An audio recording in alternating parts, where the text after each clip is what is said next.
Well, throughout history, massive volcanic eruptions have had damaging effects to our planet and its people. Well, scientists at NASA are now trying to prevent future events, which they say may just be the only way to save the human race. RT's Trinity Chavez explains. Supervolcanic eruptions have had some devastating effects on our planet and all those on it. Therefore, experts at NASA are working on some risky strategies to prevent one from happening, since we may be on the brink of one erupting very soon. Yellowstone National Park in Wyoming is famous for its tranquil geysers and hot springs.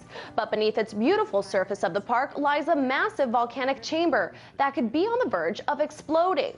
According to the United States Geological Survey, 3 extremely large explosive eruptions have occurred at Yellowstone in the past 2.1 million years, with a reoccurrence interval of about 600,000 to 800,000 years. The most recent took place 640,000 years ago, suggesting that Yellowstone is overdue for an eruption.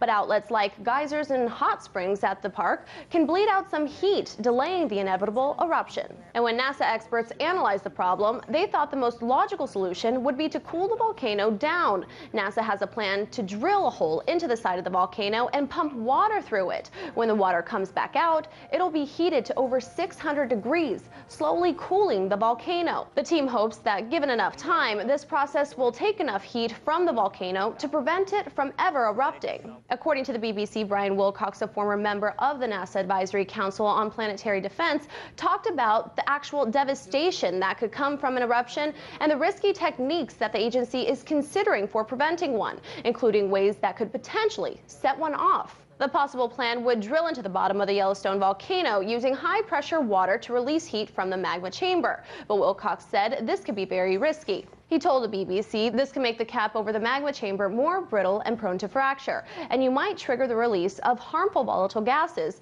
in the magma at the top of the chamber, which would otherwise not be released. Although NASA is considering other plans, it seems that cooling down the volcano could work even though it's a risky process. And it's not cheap either. The plan would be around an estimated $4.5 billion. Reporting in New York, Trinity Chavez, RT.